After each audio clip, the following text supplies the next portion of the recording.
Hi everyone, I hope you all fine. நாம் இன்னைக்கு என்ன பார்க்க போகிறோம் அப்படின்னா ஆக்டிவ் வாய்ஸ் இன்ட்டு பாசிவ் வாய்ஸில் இன்டரோகேட்டிவ் டைப்பில் WH கொஸ்டின் டைப் பார்க்க போகிறோம். WH கொஸ்டினில் இருந்ததுன்னா அதை நம்ம எப்படி ஆக்டிவ்லேருந்து பாசிவாக மாற்றலாம் அப்படின்னு சம் எக்ஸாம்பிள்ஸோடு பார்க்க போகிறோம். ஆக்டிவ் வாய்ஸில் சென்டென்ஸ் என்ன ஸ்ட்ரக்சரில் இருக்கும், பாசிவ் வாய்ஸில் சென்டென்ஸ் என்ன ஸ்ட்ரக்சரில் இருக்கும் அப்படின்னு பார்க்க போகிறோம். WH கொஸ்டின் வேர்டு இருக்கும். அது என்னவாக இருக்கலாம்னா எந்த கொஸ்டின் வேர்டாக வேணா இருக்கலாம். ஓ, வாட், வேர், வென் இந்த மாதிரி எந்த கொஸ்டினாக வேணா இருக்கலாம்.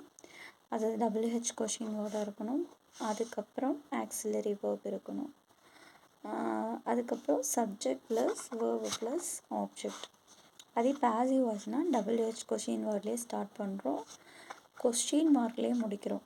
WH question word plus auxiliary இங்கே நம்ம நல்லா புரிஞ்சிக்க வேண்டியது, ஆக்டிவ் வாய்ஸில் டூ ஃபார்ம் இருந்தாலும் இந்த பாசிவ் வாய்ஸில் நம்ம ஆமோ, ஈஸோ, ஆரோ, வாசோ, வேரோ, வில், ஷெல் இந்த மாதிரி தான் யூஸ் பண்ணுவோம். இந்த WH கொஸ்டின் வேர்டில் பாசிவ் ஃபார்மில் டூ ஃபார்ம்ஸ் யூஸ் பண்ண மாட்டோம். WH question word plus auxiliary plus ஆப்ஜெக்டை சப்ஜெக்டாக யூஸ் பண்ணுறோம். அதுக்கப்புறம் as usual V3 form plus by plus subject ஏஜெண்ட்டாக இந்த இடத்துல, அதாவது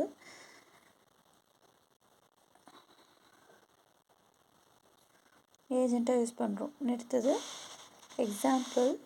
let's see the example. What did you say? What தான் WH கொஸ்டின் வேர்ட். ஸோ அதை நம்ம அப்படியே எழுதிக்கிறோம். அதுக்கப்புறம் பி ஃபார்ம் வேர்ப்ஸ் தான் யூஸ் பண்ணோன்னு சொன்னோம் இல்லையா, அதனால் வாஸ் போட்டிருக்கோம். டிட்ன்றது பாஸ்ட் டென்ஸ். ஸோ அதுக்கான ஆக்சிலரி என்னென்னா பாஸ்ட் டென்ஸில் வாஸ் தான். What was V3 form of say is said. What was said by you. Next where did you leave your keys. நம்ம வேர் வந்துச்சுன்னா வேர் அப்படியே போட்டுக்கலாம். Where did you leave your keys, where அப்படியே போட்டுக்கலாம். நம்ம actually rules படி நம்ம என்ன எழுதணும்னா இங்கே ஆக்சிலரி எழுதணும். இங்கே ஆப்ஜெக்ட் யுவர் கீஸ்ன்றது ப்ளூரலாக இருக்குது. ஸோ அப்போ என்ன பண்ணலான்னா where your keys, where your keys. Left, லீவோட பாஸ்ட்டு இப்போ V3 ஃபார்ம் என்னென்னா left. Where your keys left by you. Where your keys left by you. Who painted this beautiful picture? Who, by whom எழுதணும். Who வந்ததுன்னா by whom. Painted past tense. By whom was this, நமக்கு auxiliary எழுதணும்னா by whom was this beautiful picture painted. V3 form painted தான். By whom was this beautiful picture painted. Next, what do you want to eat? What எழுதிட்டோம். do இருக்கிறது present. So is போட்டுக்கணுங்க. what is presentனா presentக்கான auxiliary is.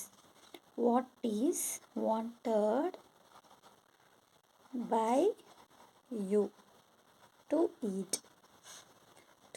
இந்த மாதிரி infinitive வந்துச்சுன்னா அது அப்படியே எழுதிக்கலாம். What is wanted by you to eat. How is the fire start. இப்போது how அப்படியே எழுதிட்டு how is the fire start. How is the fire started. V3 form என்ன start. How is the fire started.